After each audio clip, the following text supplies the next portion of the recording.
Meus irmãos, em Cristo Jesus, eu vos saúdo com a paz do Senhor. Amém. Diga para alguém do seu lado, que bom que você veio.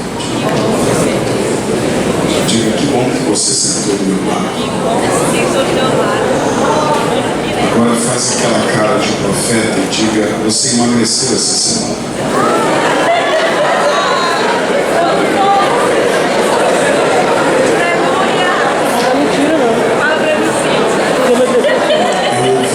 Dizendo, eu tomo posse. Quem crê que é noite profética, diga aleluia, queridos. Quantos vieram para o culto esta noite? Diga amém. Você sabia que tão importante quanto vir ao culto é sentar no lugar certo? Você já leu isso na Bíblia? A Bíblia diz que um jovem chamado Eutico até foi para o culto, mas sentou no lugar errado. Sentou na janela, caiu, quebrou o pescoço e morreu. Então não basta vir para o culto, tem que sentar no lugar. Dá uma olhadinha para o seu lado e vê se você sentou no lugar certo. Vê se ele está adorando. Vê se ele está glorificando. Vê se ele veio para adorar ou veio para conversar.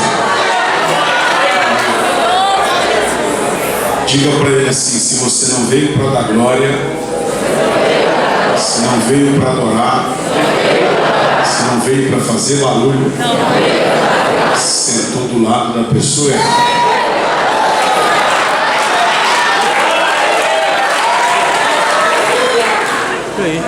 Abra comigo a sua Bíblia.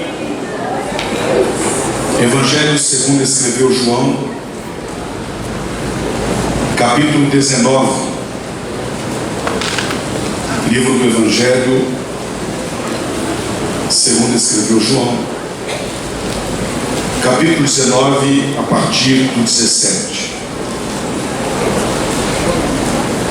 Palavra de gratidão pelo privilégio de retornar ao Vale do Aço, pela primeira vez aqui na cidade de Timóteo, neste lindo congresso da Humanidade. Para mim consiste uma honra, um privilégio poder falar a palavra de Deus a uma juventude tão avivada, tão pujante e que está aguardando a vinda do Senhor Jesus. Quero dispensar honra ao pastor presidente, pastor Carlos Matias, toda a diretoria da igreja, pastor Eustáquio Lopes, pastor da juventude, Deus seja louvado pela sua vida, a diretoria da Humanidade, o Arley, Deus abençoe, Deison Gabriel, que entrou em contato conosco, e também o Pablo, Deus abençoe Pablo. Os cantores que abrilhantam essa programação, também dispensar honra ao evangelista Metuselah, diretoria ali da Matself. Ano passado tivemos o privilégio de servir aquela casa, e foram 2 oportunidades em que fomos abraçados pela palavra de Deus. Temos aqui uma honra. Deus abençoe. João capítulo 19, verso 17 ao 22, depois leremos do 28 ao 30. Quando achar, diga amém. Amém. Tomaram eles, pois, a Jesus, e ele próprio, carregando a sua cruz, saiu para o lugar chamado Calvário, Gólgota em hebraico. Ali o crucificaram, e com ele outros 2, um de cada lado, e Jesus no meio. Pilatos escreveu também um título e colocou no cimo da cruz, e o que estava escrito era: Jesus Nazareno, o Rei dos Judeus. Muitos judeus leram este título, porque o lugar em que Jesus fora crucificado era perto da cidade. Diga forte: era perto da cidade. Era perto da cidade. Estava escrito em hebraico, latim e grego. Os principais sacerdotes diziam a Pilatos: não escrevas que ele é o rei dos judeus, e sim que ele disse: sou o rei dos judeus. Respondeu Pilatos: o que escrevi, escrevi. Aleluia! Verso 28. Depois, vendo Jesus que tudo já estava consumado, para se cumprir a escritura, disse: tenho sede. Estava ali um vaso cheio de vinagre, e beberam de vinagre uma esponja, e fixando-a num caniço de sopro, lhe achegaram a boca. Quando, pois, Jesus tomou o vinagre, disse: tetelestai, está consumado.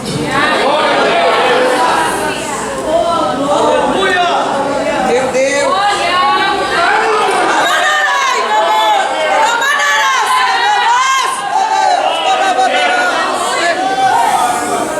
E inclinando a cabeça, rendeu-se. Antes de tomar o seu assento, eu quero que você dê um brado bem forte. No tempo 3, para acordar quem foi dormir mais cedo. No tempo 3 você vai gritar, você vai bradar, você grita pro futebol, você grita pro Cruzeiro, você grita pro Atlético, você grita pro Flamengo, você vai gritar para Jesus. No tempo 3 você vai bradar: agora sou livre. 1, 2, 3. Meu Deus.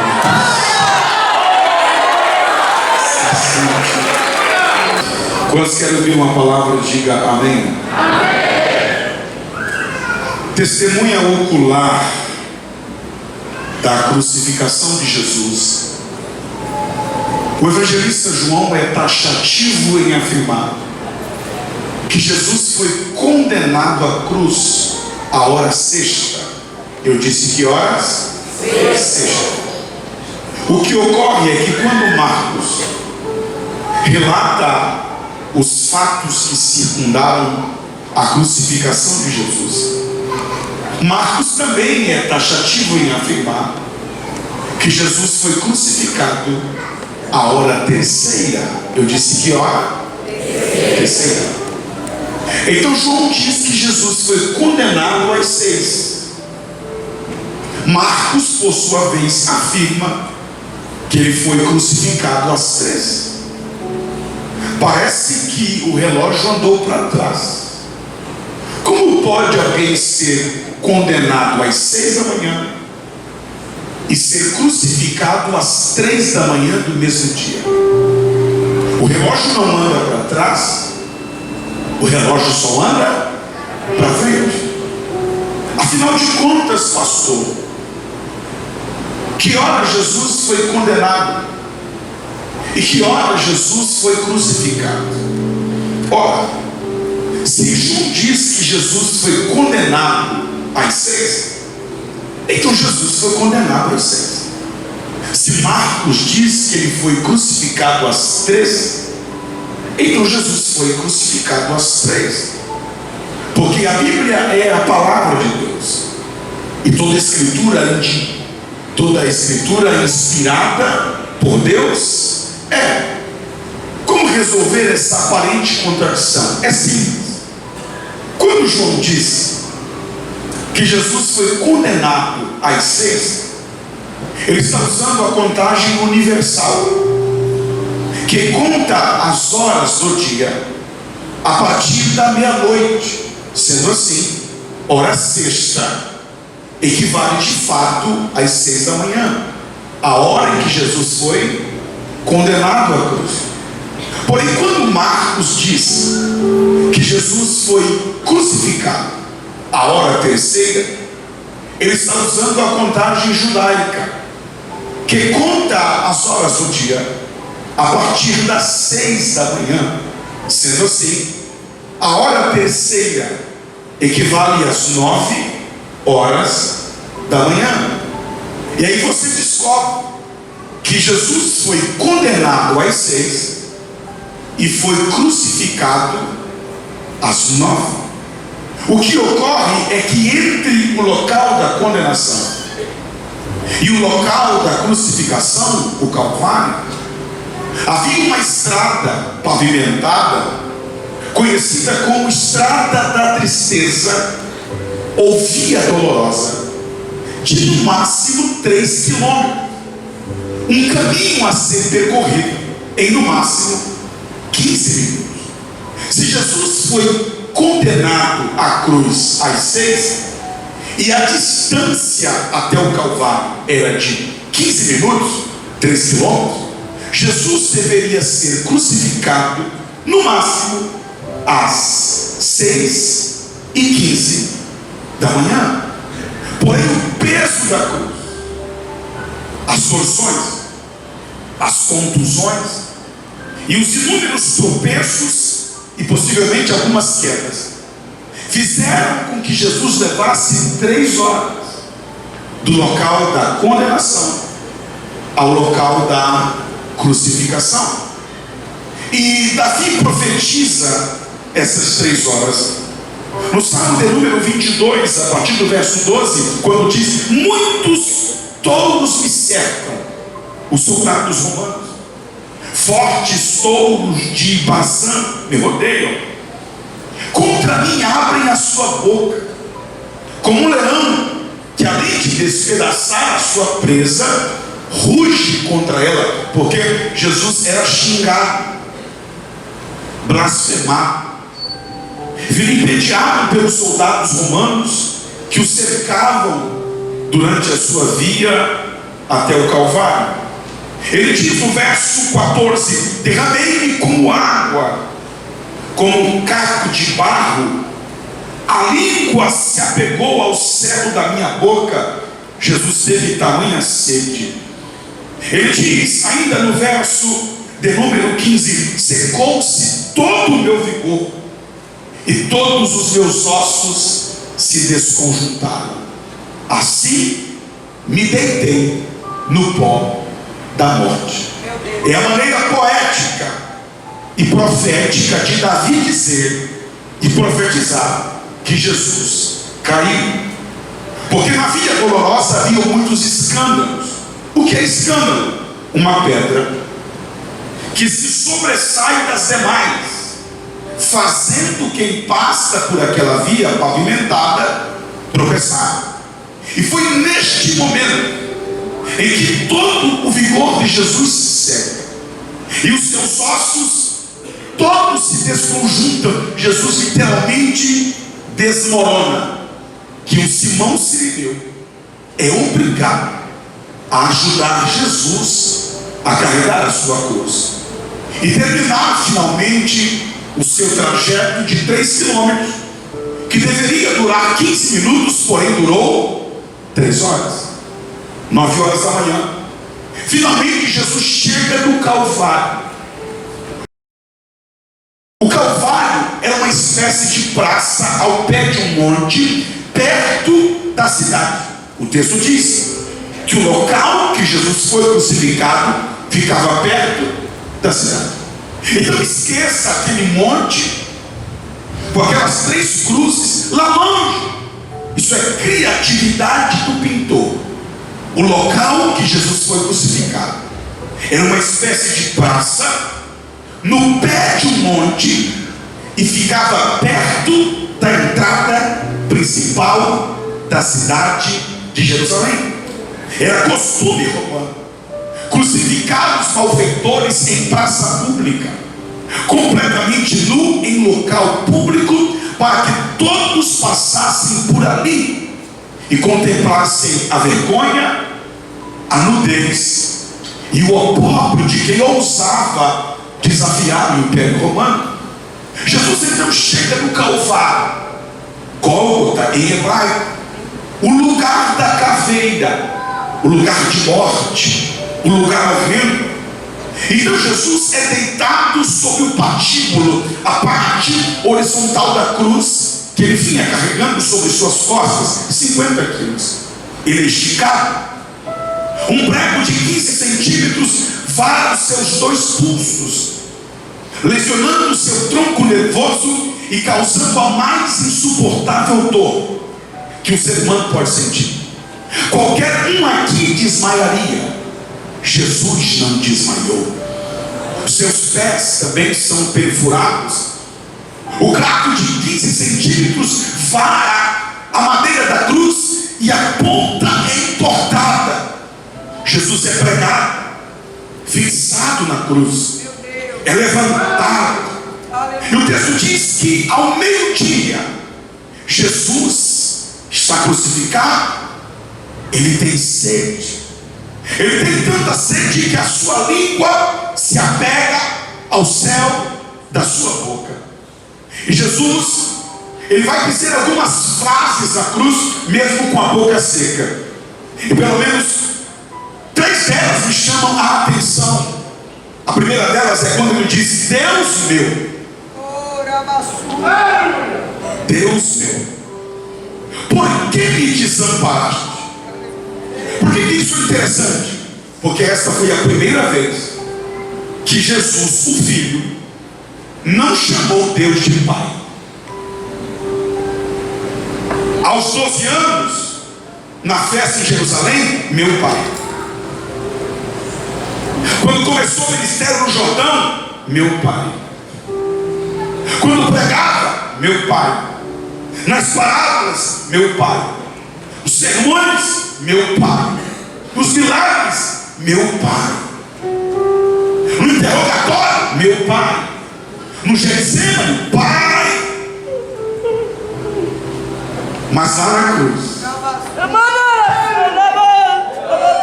ele olha para o Pai, e o Pai está de costas.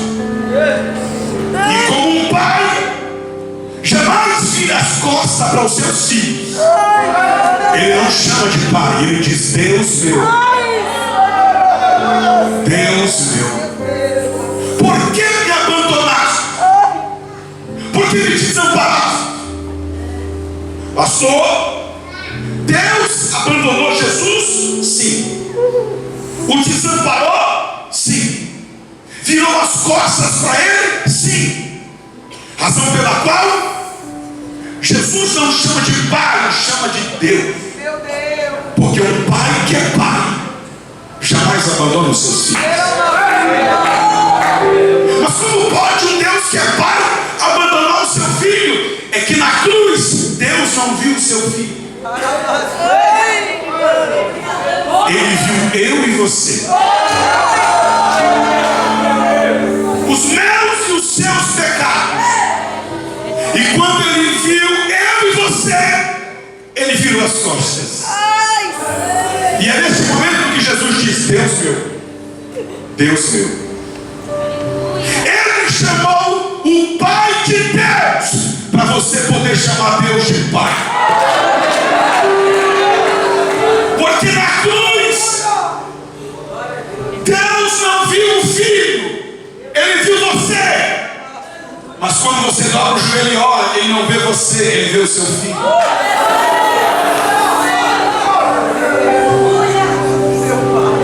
A coisa mais estúpida que eu já vi alguém fazer é orar em seu próprio nome. Já viu alguém? Deus é o teu servo fulano de tal que está pedindo. Que coisa estúpida. Jesus não mandou orar em seu próprio nome. Ele diz: quando vocês forem orar, nem que adianta dizer seu nome. Ele não está vendo você, ele está vendo eu. Então quando fores orar, orareis ao Pai em meu nome, e orareis assim: Pai nosso. Na cruz ele orou dizendo: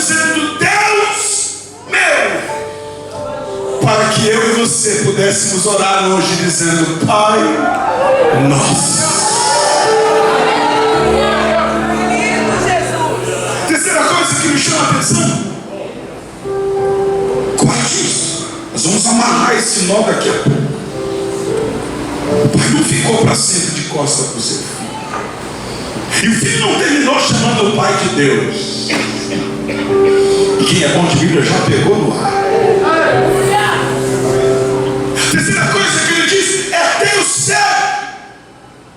Quando ele diz tenho sede, ele está dizendo: me dê água. Porém, o soldado romano pegou uma esponja, colocou na ponta da sua lança. Caniço de sopro no grego ali é issa, quer dizer lança. Alguns tradutores confundem. Ele pega uma esponja, coloca na ponta da lança, encharca ela de vinagre e leva à boca de Jesus, e Jesus traga. Quando Jesus, no ápice da sua sede, morde a esponja e enche a boca de vinagre, alguém pensou que ele ia xingar. Alguém pensou que ele ia blasfemar. Esperar água no ápice da sua sede, com a língua colada no céu da boca, e de repente morder uma esponja cheia de vinagre, é a mesma coisa de bater o dedinho na quina da estante. Alguém vai dizer, ele vai falar um palavrão, ele vai xingar, ele vai amaldiçoar, ele vai falar alguma coisa e vai terminar o seu ministério com uma palavra de maldição. Mas quando ele prova o vinagre, ele abre a boca e diz: Tetelestai, está consumado. Enquanto isso, as pessoas começam a chegar em Jerusalém para a festa da Páscoa, para o cordeiro que seria imolado às 3 da tarde no pátio do templo. E as pessoas começam a chegar em caravanas, em famílias, em romarias. E como Jesus estava nu, ele era um de quem os homens escondiam o rosto. As mulheres cobriam o rosto, os pais cobriam o rosto dos seus filhos para não ver a nudez, a vergonha e o opal. E era costume romano colocar uma placa na cabeceira da cruz com o nome do criminoso e o crime que ele havia cometido. Na placa do ladrão da direita estava escrito: este é Dimas, ladrão e salteador. Na placa do ladrão da esquerda estava escrito: este é Gestas, ladrão, salteador. Lá vai o soldado romano, Pilatos. E na placa da cruz do meio, o que a gente escreve? Qual é o nome dele e qual foi o seu crime? Pilatos havia declarado 3 vezes que Jesus era inocente e que nele não havia culpa alguma. É o que? É o crime. Fala qual foi o crime que ele fez, que eu vou colocar na placa, para que todos passem e leiam em hebraico, latim e grego qual foi o crime que ele cometeu. Pilatos coçou a cabeça para cá, coçou a cabeça para lá. É o crime, é o crime. O que ele fez de mal o que ele fez de mal. Depois de tanto coçar a cabeça, Pilatos diz: escreve aí: este é Jesus Nazareno, o rei dos judeus. Não, Pilatos, você não entendeu? Eu quero saber qual foi o crime. Coloca aí que ele é o rei dos judeus. Não, eu quero saber qual foi o mau pecado que ele fez. Coloca aí que ele é o rei dos judeus. Veio um soldado romano com uma placa, um prego e um martelo. Ele coloca uma escada escorando na cabeceira da cruz de Jesus, sobre o primeiro, segundo, terceiro, quarto, quinto, no sétimo degrau, ele começa a pregar aquela placa. E alguém disse com muito acerto que aquela placa foi o primeiro folheto evangelístico da história. E quando o ladrão leu, se converteu na hora. Tu é rei, então lembra-te de mim quando entrares no seu reino.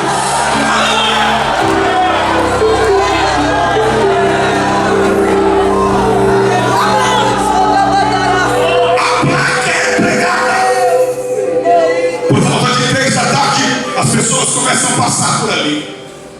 E muitas, a maioria delas, nem se davam o trabalho de ler a placa. Por quê? Porque se está na cruz é ladrão. Se está na cruz é assassino. Se está na cruz é malfeitor. Se está na cruz, coisa boa não é. Porque a cruz era para gente ruim. A cruz era para malfeitor. Era mais reles morte que poderia existir, morte de cruz. De maneira, queridos, que as pessoas passavam pelo Calvário para entrar em Jerusalém às 3 da tarde e dizia assim: é um ladrão, é um malfeitor. Dizia: é um glutão, é um beberrão. Mas na cruz está escrito: é o rei do judeu. Alguém passava e dizia: é um assassino, é um homicida, é um salteador, é um impostor, é um blasfemo. Mas na cruz continuava escrito: é o rei dos judeus. Alguém até passou e disse: é um que expulsa demônios pelo dedo de Beelzebul. Beelzebul era o maioral dos demônios, ou seja, é o endemoniado. Mas na cruz estava escrito: é o rei dos judeus. Não entendi, pastor. Lá vai. Você não é o que o mundo diz que você é. Deixa eu aplicar isso. Diga para alguém do seu lado assim: você não é o que o mundo diz que você é. Diga: você não é o que a sociedade diz que você é. Diga: você não é o que o diabo diz que você é. Diga: você é o que está escrito na cruz que você é.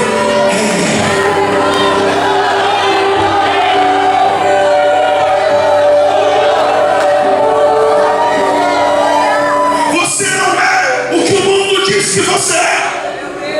O mundo passa na fora e diz: são loucos, são doidos, são fanáticos. Mas na cruz está escrito: são salvos, são eleitos, são abençoados. Você não é o que a internet diz que você é.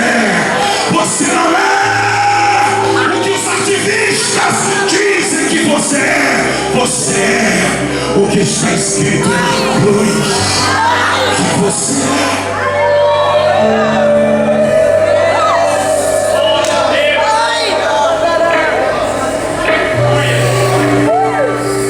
As palavras voam, mas a escrita fica. Os judeus ficaram incomodados, porque por mais que a gente diga que ele é ladrão, malfeitor, impostor, blasfemo, beberrão, glutão, na cruz continua escrito: é Jesus Nazareno, o rei dos judeus.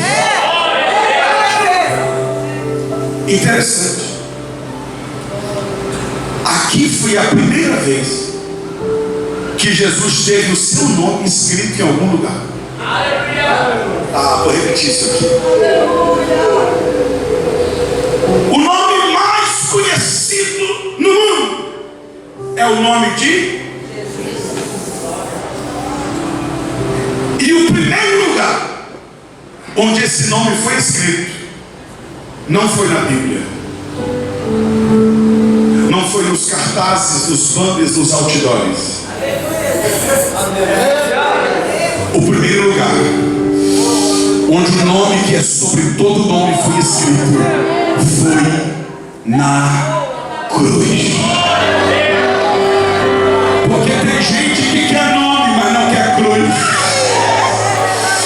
Quer reconhecimento,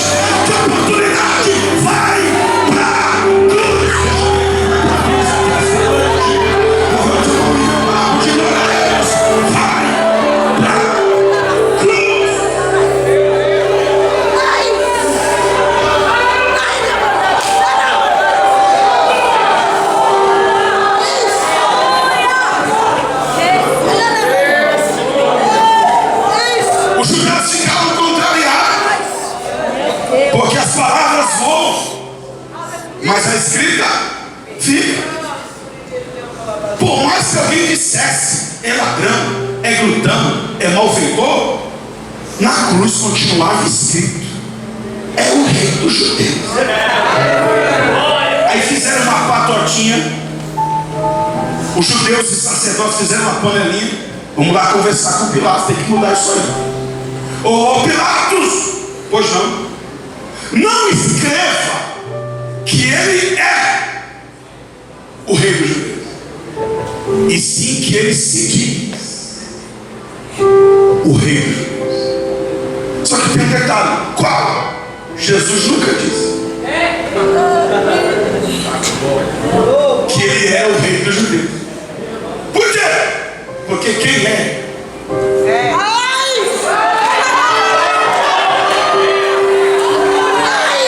Não precisa dizer que é.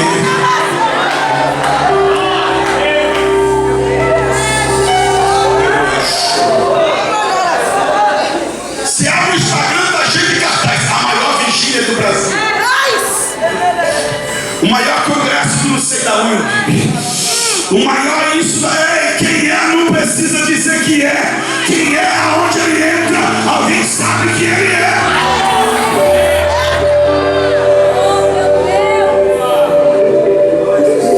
Jesus nunca disse pelo contrário. Pilatos disse, tu és o rei dos judeus? Jesus disse, tu dizes. Não é você que vai dizer quem você é. É o mundo que tem que dizer quem você é. Porque crente que é crente não precisa dizer que é crente. Crente que é crente não precisa dizer que é crente. Aonde ele passa, o mundo diz, lá vai o crente, lá vai o crente, lá vai o crente. Eu estudei primeira, segunda, terceira, quarta, quinta, sexta, sétima, oitava série, primeiro ano, segundo ano, terceiro ano, fiz curso técnico 1, curso técnico 2, e nunca precisa dizer que eu era crente, mas todo mundo na escola sabia que eu era crente. Pega na mão de alguém do seu lado e diga, você não precisa dizer que é, você só precisa ser.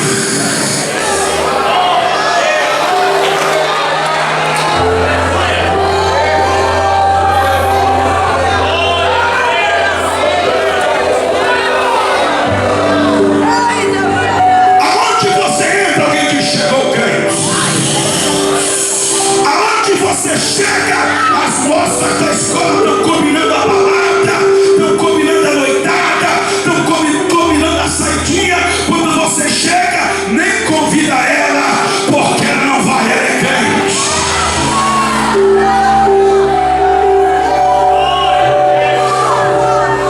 Estão lá falando palavrão, contando piada imoral. Quando você chega na sala e senta do lado, eles têm que calar a boca e respeitar, porque chegou o crente. Se os seus amigos falam palavrão na sua frente e não te pedem desculpa, tem alguma coisa errada. Se alguém te convida para ir para certos lugares, tem alguma coisa errada. Porque quem é crente, todo mundo sabe, é crente. Porque crente tem um brilho do Espírito. Crente carrega a cruz, e na cruz do crente está escrito, é homem de Deus, é mulher de Deus. Deixa eu ver quantos estão entendendo essa palavra aqui. Levante a mão e dê um brado de glória a Deus. Não diga que ele é o rei dos judeus, diga que ele se diz o rei dos judeus. Aí Pilatos vai responder, o que eu escrevi.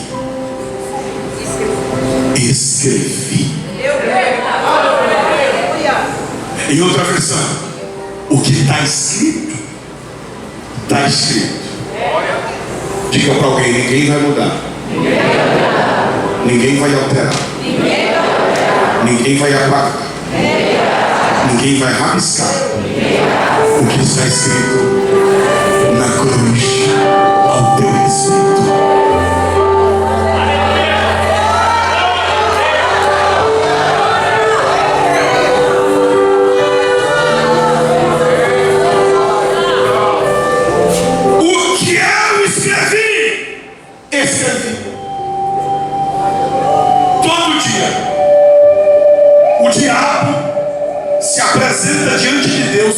lugar, nas regiões celestiais, e pede para Deus mudar o que está escrito na cruz ao teu respeito. Mas quando ele chega para o Pai e diz: Deus, Todo-Poderoso, não escreva que ele é justo, escreva que ele é pecador. Mas Jesus chega com as mãos furadas e diz: o que eu escrevi, eu escrevi. Nunca mais diga que você é pecador. Por quê? Porque você não é pecador. Você era pecador. E agora? Agora você é justificado. Quantos estão entendendo essa palavra? Levante a mão e glória. O que eu escrevi, eu escrevi. Deus te trouxe aqui para te dizer: ninguém vai apagar, ninguém vai mudar e ninguém vai alterar o que está escrito na cruz ao seu respeito, porque não foi com lápis, não foi com tinta, não foi com caneta, mas foi com o sangue de Jesus que ele escreveu na cruz. Ninguém apaga, ninguém rabisca, ninguém altera.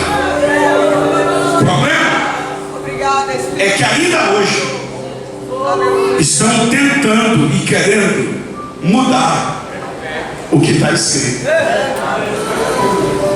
Porque aqui tem umas coisas escritas que tem um grupinho aí que não gosta. Estão querendo atualizar. Estão querendo fazer um outro evangelho. Estão querendo fazer uma outra versão da Bíblia. Estão querendo mudar o que está escrito. Mas Jesus está dizendo que eu escrevi. Eu escrevi. E eu disse lá em São Paulo e vou repetir aqui em Timóteo: tem uma tal de rainha aí que disse que precisa reescrever a Bíblia. Aí eu respondi: quer reescrever a Bíblia? Então nasce de uma virgem, fica 33 anos na terra sem cometer nenhum pecado. Aí você morre na cruz, desce ao inferno, ressuscita ao terceiro dia, sobe ao céu e senta no trono, e você vai conseguir escrever uma outra Bíblia. Pastor, é que não dá, então vai ter que aceitar o que está escrito, o que está escrito, o que está escrito. Levante a sua Bíblia lá em cima e diga: ninguém vai mudar o que está escrito. Olha que coisa linda, ninguém vai alterar o que está escrito, ninguém vai rabiscar o que escrevi, escrevi. Só da glória quem tem, só tem quem recebeu, só recebe quem crê.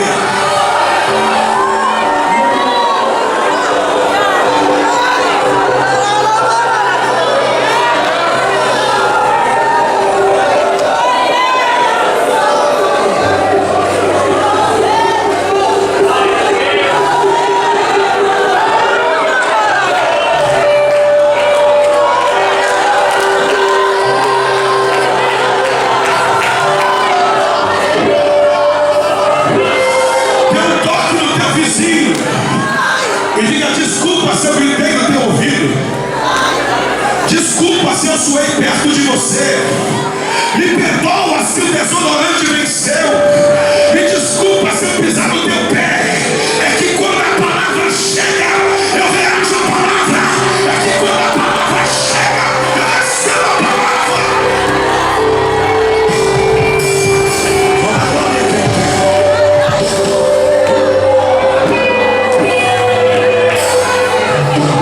O que eu escrevi, eu escrevi. Coloque a mão no E diga: ninguém pode mudar o que está escrito na cruz.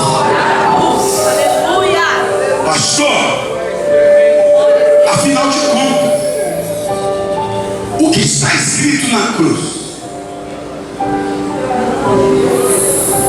Lá vai. Colossenses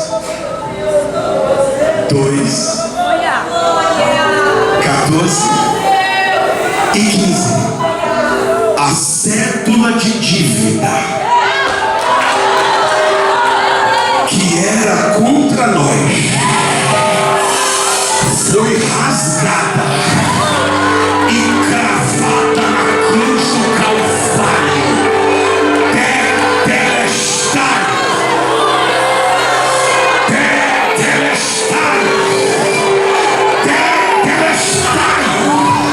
Pode apagar dos atalhos. Pode apagar do Instagram. Pode apagar do banner. Eu quero ver apagada agora.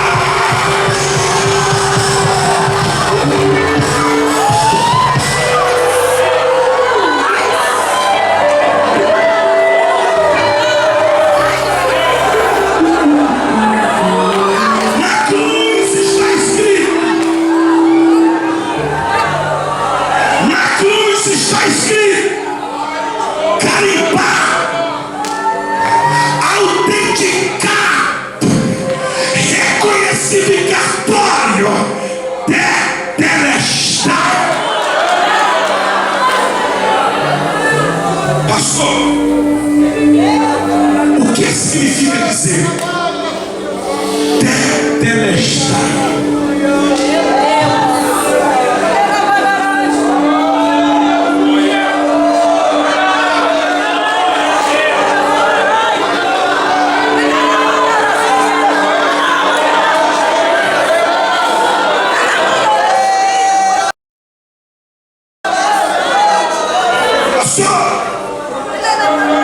O que significa a expressão tetelestai? Tetelestai tem no mínimo 4 significados. Quantos significados? Número 1. Quando um general saía ao campo de batalha, lutava, guerreava e vencia os seus inimigos, ele voltava em sua carruagem de general,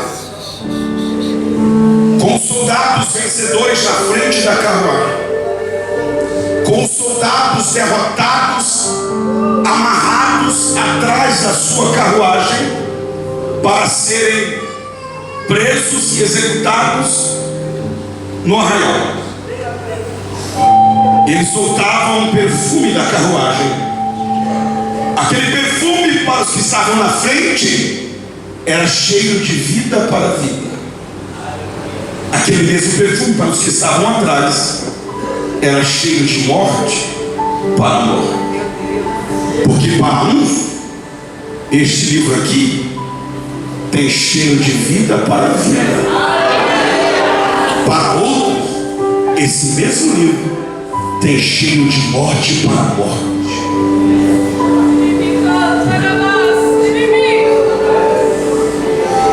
E quando esse general entrava no arraial, ele se levantava na sua carruagem e bradava: tetelestai!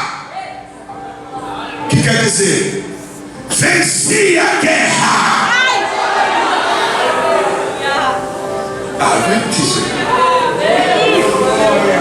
O general voltava vitorioso da batalha, entrava no arraial e gritava: venci a guerra. Na cruz, Jesus está morrendo, está o quê? Porém, mesmo morrendo, ele diz: venci a guerra. Eu já vi general batalha rodeando muralha, tocando buzina, quebrando cântaro, com uma pedra e uma funda, com uma queixada de jumento. Mas eu nunca vi um general vencer morrendo.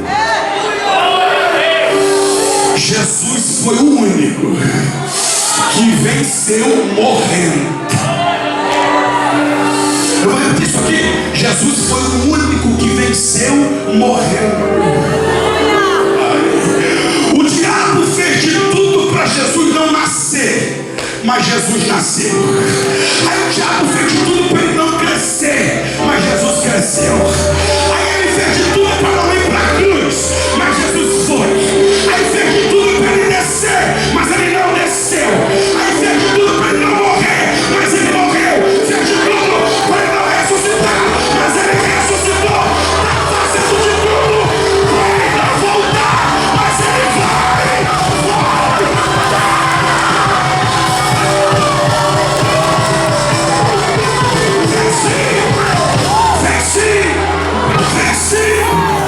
Venci! Tem um prato dizendo de ganhar, eu venci!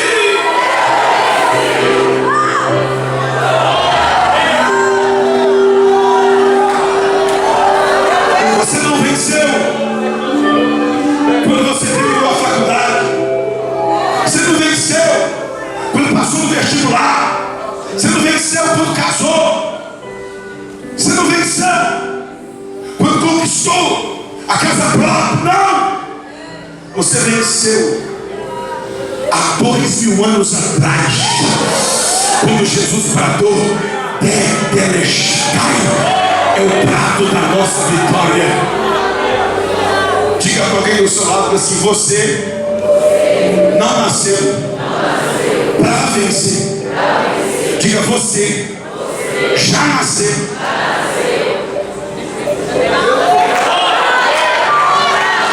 Vencedor. E em Cristo nós somos muito mais do que vencedores por aquele que nos amou. Primeiro significado de Tetelestai: venci. Diga forte: venci. Não, diga forte, diga: venci. Segundo significado de Tetelestai: quando um servo ou um filho recebia de seu senhor ou de seu pai uma tarefa, ele saía de casa, cumpria a tarefa, fazia o trabalho, e quando ele terminava o trabalho, tem alguém ali vibrando. E essa é uma das que eu mais gosto. O servo ou o filho entrava na casa do pai e dizia: pai, fala, filho, Tetelestai, terminei a obra, terminei o trabalho, terminei o serviço.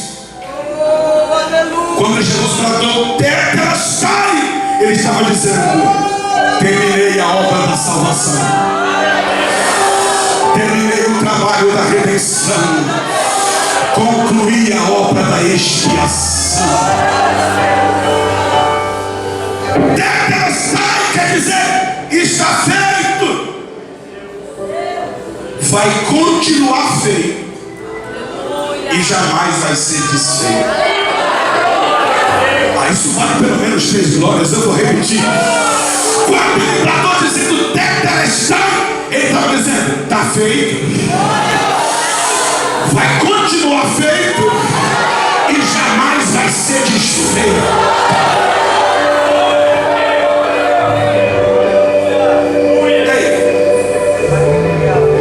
Existe um tabernáculo original no céu.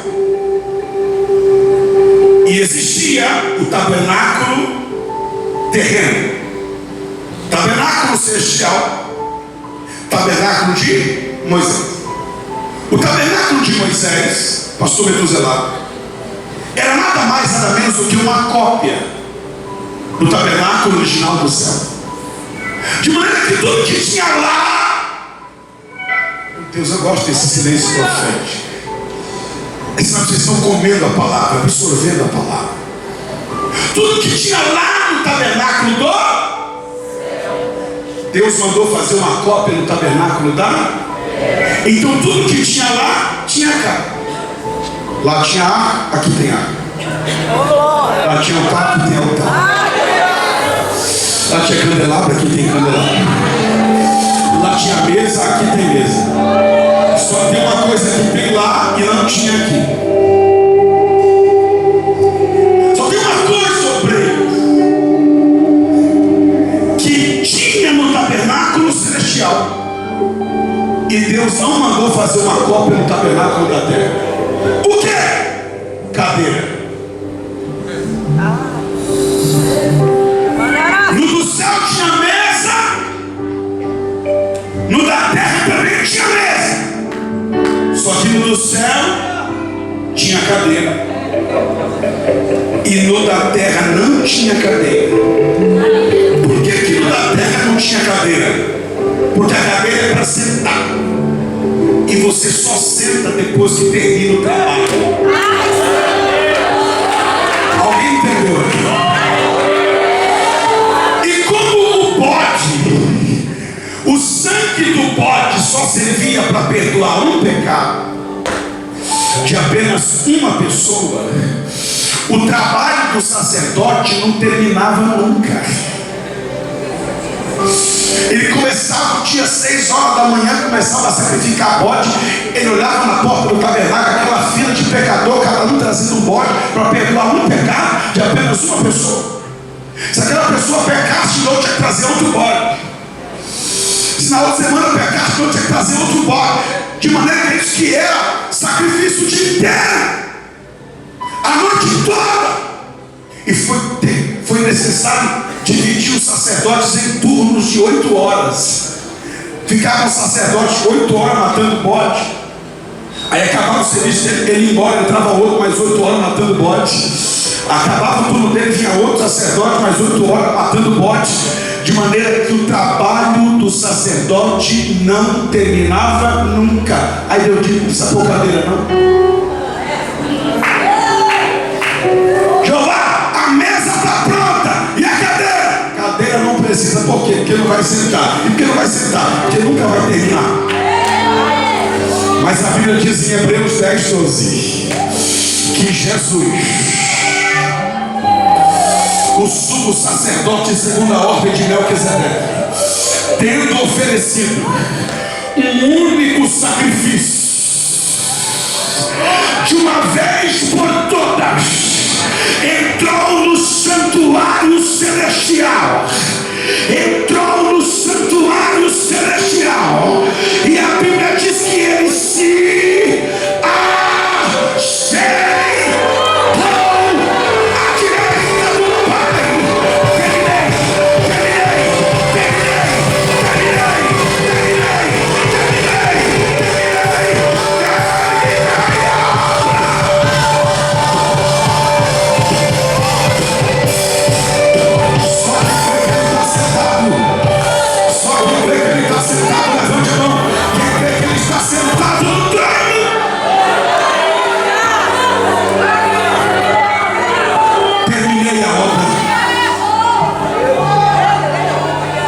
Um jovem chegou para um evangelista e disse: evangelista, vem cá, Paulo, você vai ser o jovem e eu vou ser o evangelista.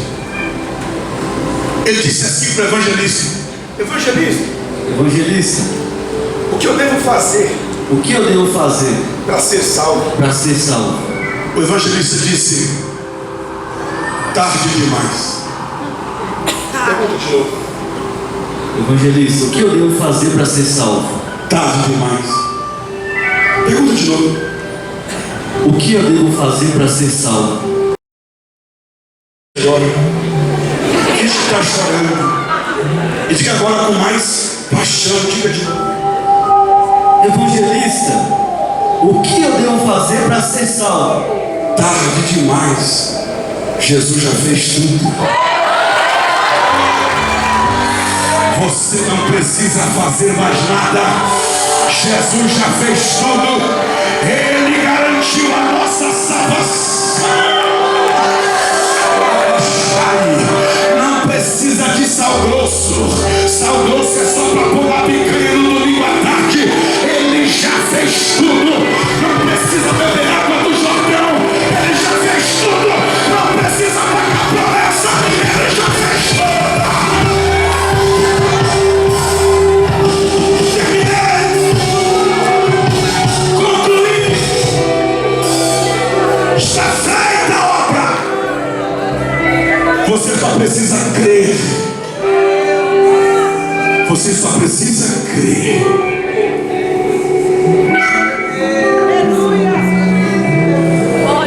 Número 1, venci.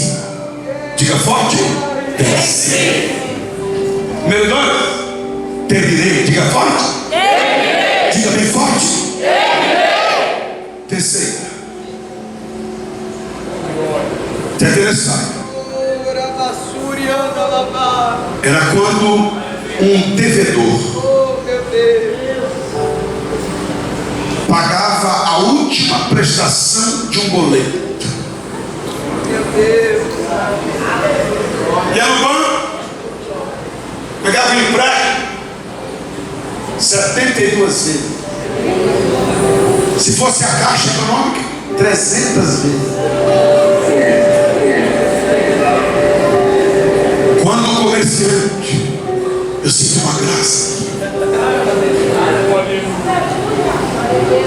pagava a última prestação, ele ia no banco, pegava um boleto, jogava na mesa assim, ó, e gritava: Tetelestai, está pago. A dívida está paga. Está liquidada. Quando Jesus gritou Tetelestai, ele estava pegando a dívida, o boleto da dívida da humanidade com Deus, rasgando, cravando na cruz e carimbando pago. Diga para alguém: você não deve mais nada. Você não deve mais nada. Jesus pagou a sua dívida.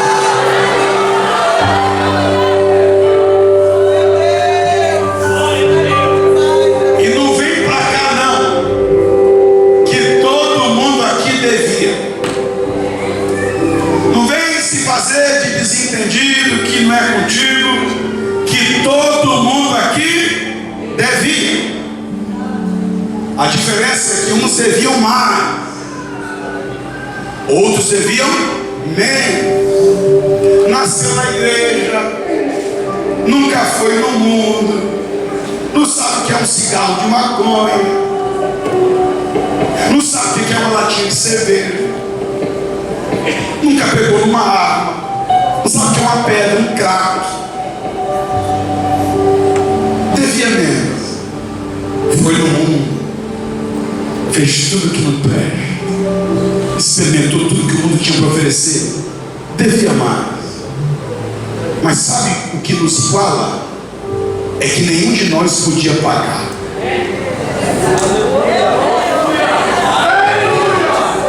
O que devia muito, não podia pagar.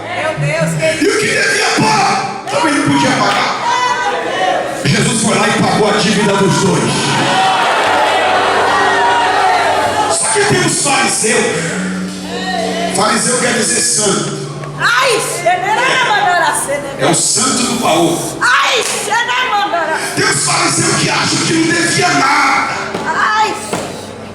Nunca foi no mundo, nasceu na igreja, filho, neto, bisneto de pastor, acha que não é fariseu.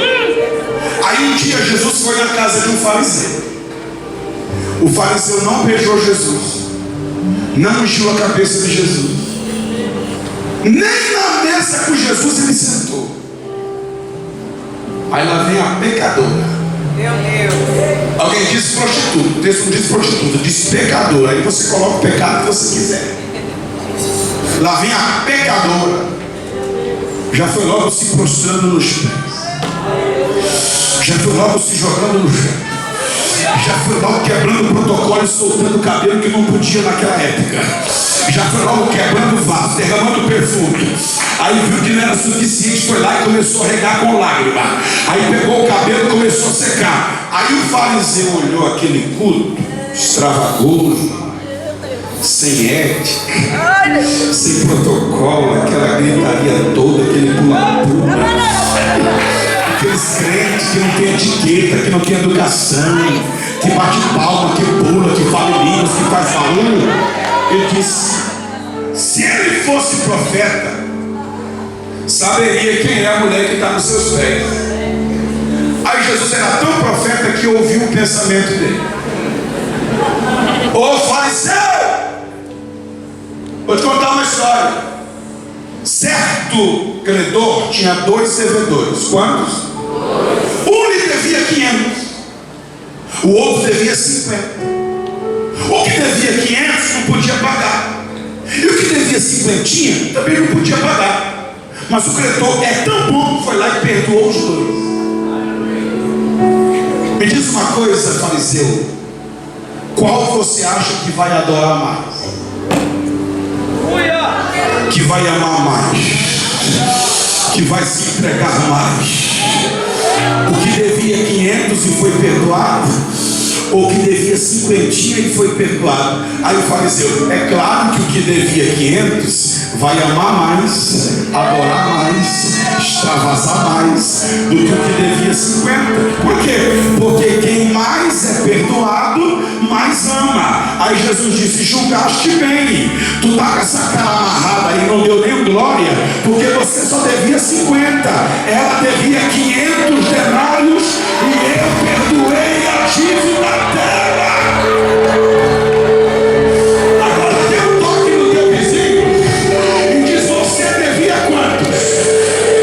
Pergunta, você devia quantos? Aqui não está a pergunta, você devia quantos? Mostra aí o quanto você devia. Mostra aí o quanto você devia. Mostra aí o quanto você devia. Porque você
200.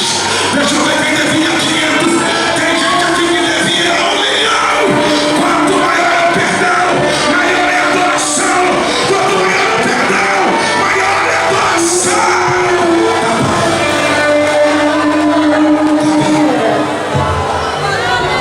Eu não estou criticando o jeito que cada um tem de adorar. Eu estou criticando é quem não adora. Porque quem não adora acha que não devia nada. Mas todo mundo aqui devia. Mas eu vim dizer hoje à noite, não importa o quanto você devia. Pela última vez, diga para alguém, não importa o quanto você devia. O importante é que você não deve mais nada.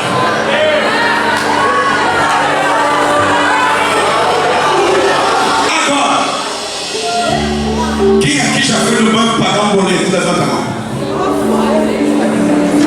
Quem já pagou pelo aplicativo um boleto? Aqui, levanta a mão. Lá no aplicativo da Nubank. Olha para cá. Quando você paga a dívida, é gerado um comprou. O que você faz com o comprovante? Você joga fora? Você faz o quê? Por quê? Porque se um dia alguém vier cobrar a dívida, você mostra o comprovante e já está pago.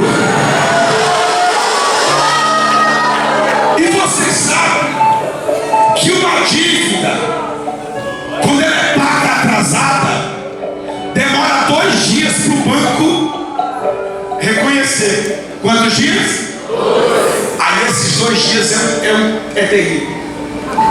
Eles ficam ligando, ficam mandando e-mail, e vem SMS, e a ligação de São Paulo, de Minas, aquele código esquisito que aparece aqui é cobrança. Só que você já pagou. Só que eles ficam 2 dias cobrando. Aí manda um e-mail. Só que no finalzinho do e-mail, finalzinho da mensagem, no finalzinho da ligação, mas se a dívida já foi paga, por favor, desconsiderar esse momento. Não entendi, pastor? Lá vai. Um dia para Deus, 1000 anos para nós. 2 dias para Deus, 2000 anos para nós. A dívida foi paga 2 dias e o diabo todo dia vem te cobrar. Mas quando ele bater a sua porta, esfrega o comprovante na cara dele. A dívida já foi paga. A dívida já foi paga. A dívida já foi paga.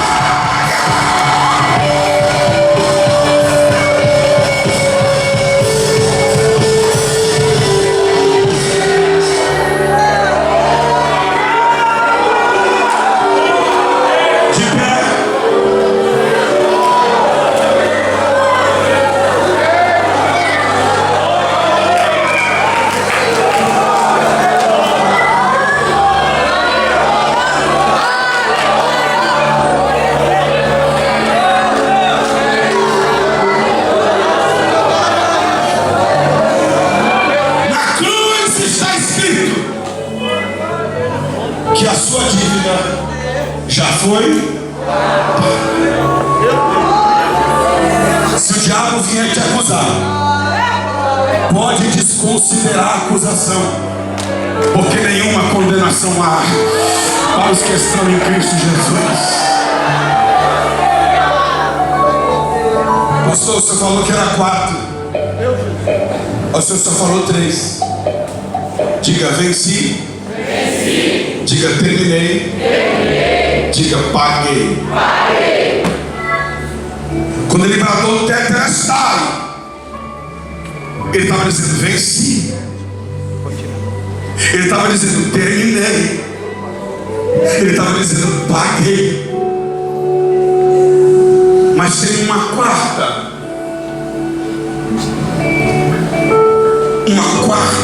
possibilidade de tetelestai. E essa não é para Jesus. Quem venceu? Ele. E nós passamos a vitória dele.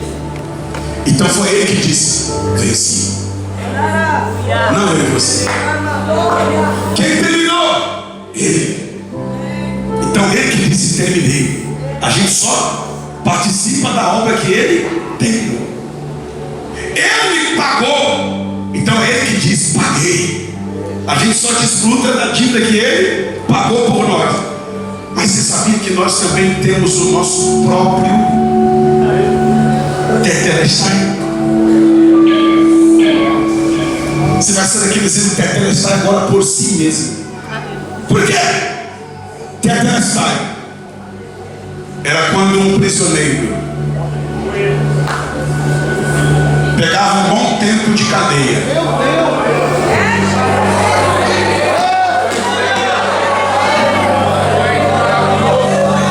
Quando chegava no último dia da pena,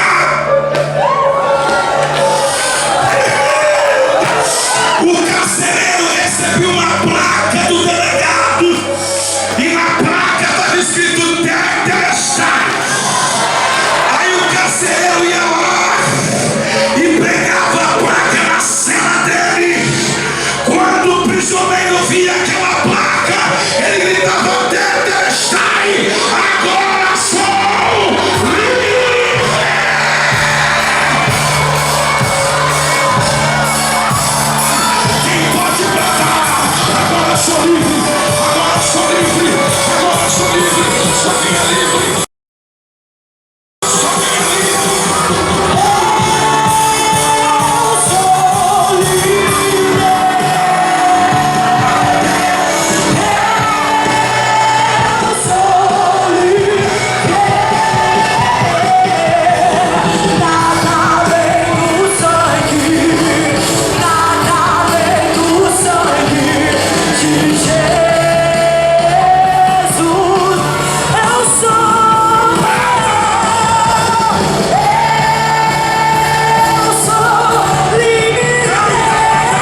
ser livre.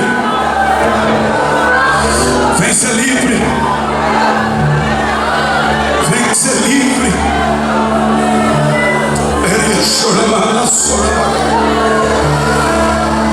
Saia daqui sem peso. Vem ser livre. Saia daqui sem pena, sem julgo. Vem ser livre. O teu perdão é completo. Receba a plenitude. O teu perdão é completo. Ele sara minha alma. Jesus. Ele sara minha alma. Vem ser livre. Vem ser livre. Perdão é completo. O teu perdão é completo. Ele sara minha alma. Ele sara minha alma. O teu perdão é completo. O teu perdão é completo. Ele sara minha alma. Ele sara minha alma. O teu perdão é completo. É completo. O teu perdão é completo. Ele sara minha alma. Ele sara minha alma. A Ele a glória.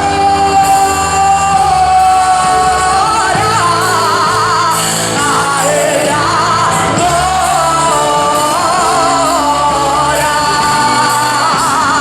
A Ele a glória.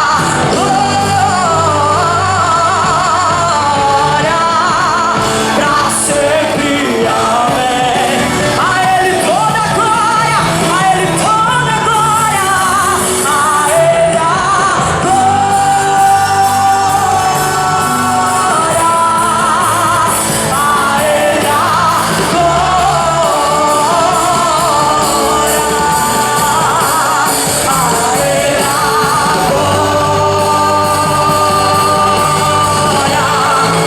pra sempre, amém.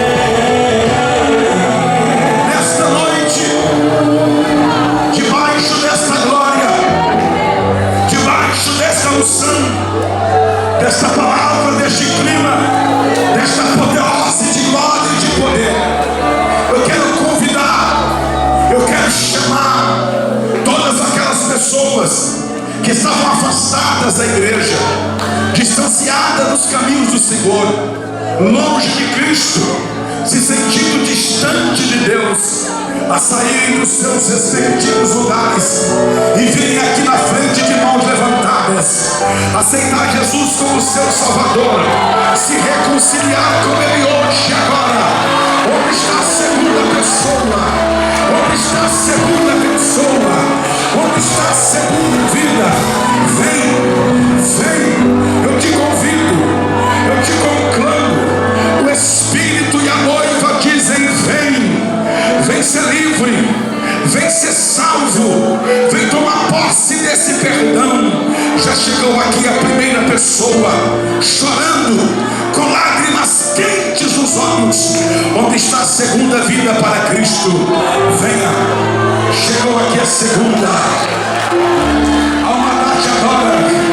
Está vindo aqui a terceira. Alma te adora. Chegou aqui a terceira. Será que tem mais? Sai do seu lugar e vem. Desce a galeria e vem.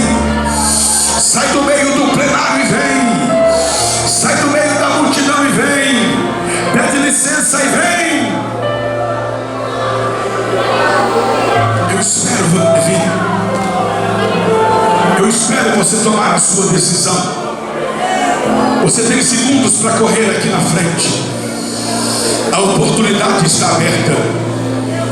O perdão é completo. A obra está feita. Você só precisa crer.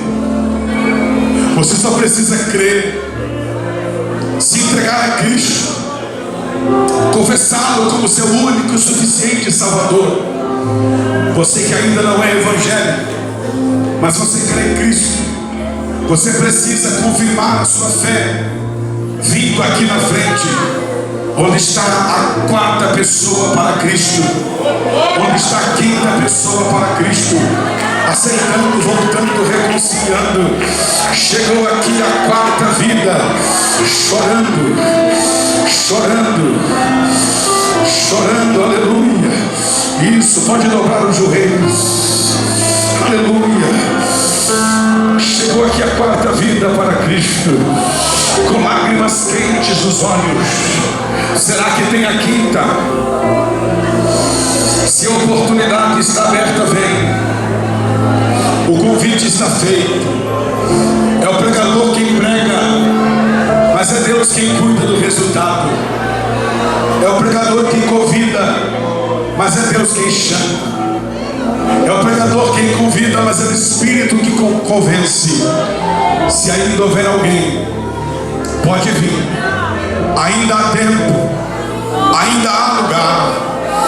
Como no dia de Pentecostes, Ele está salvando esta noite. É só o primeiro dia da festa. Está vindo ali a quinta pessoa chorando. Isso. É uma ou duas. Uma vida para Cristo. Chegou a quinta vida para Cristo. É possível que tenha mais alguém. É possível que tenha mais alguém. Enquanto você se decide, louve ao Senhor mais um pouquinho aí. Venha Cristo. Venha depressa. Venha. Eu estou te esperando aqui na frente. Eu estou te esperando aqui na frente. Hoje o amor de Deus te encontrou. O amor de Deus te persegue. O amor de Deus escala montanhas. O amor de Deus escala montanhas. O amor de Deus destrói mentiras. Ele já chora tudo, mas vem novamente. Eu mergulho ainda tem ardente, mas peço que tua presença aumente. E se eu passar pelo fogo, Ele está contigo. não temerei, na tua fumaça de glória eu entrarei longe dos santos.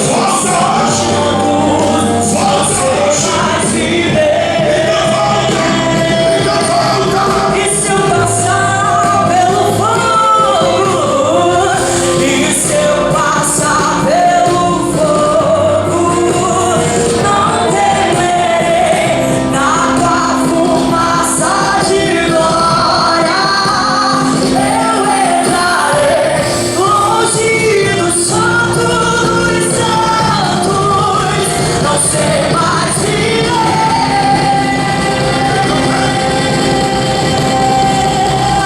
Quem já pisou no santo dos santos em outro lugar não sabe viver.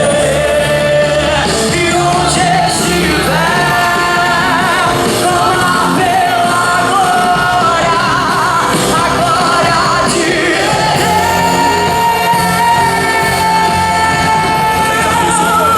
quem já pisou no santo dos santos em outro lugar não sabe viver. E onde estiver, clama pela glória, a glória de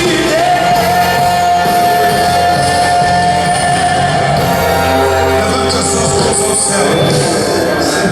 Senhor nosso Deus, vidas voltando, reconciliando, voltando para o Santo dos Santos, reconhecendo que em outro lugar não pode mais viver. Recebe-os de volta, ó Pai. Devolve a alegria da salvação. Firma os passos na rocha.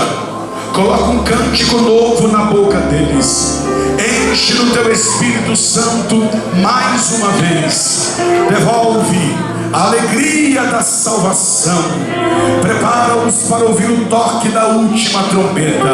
Cerca-os com muralhas de fogo. Acampa, Deus, todos os seus anjos ao redor. Quebra o arco, despedaça a lança, queima os carros do inimigo no fogo, joga por terra toda a retaliação contra a vida deles, em nome de Jesus. Se a tua vinda se der ainda esta noite, leva-nos salvos juntamente com eles para a glória celestial. É o que te pedimos, te damos glória em teu nome, Jesus. E a igreja diz amém.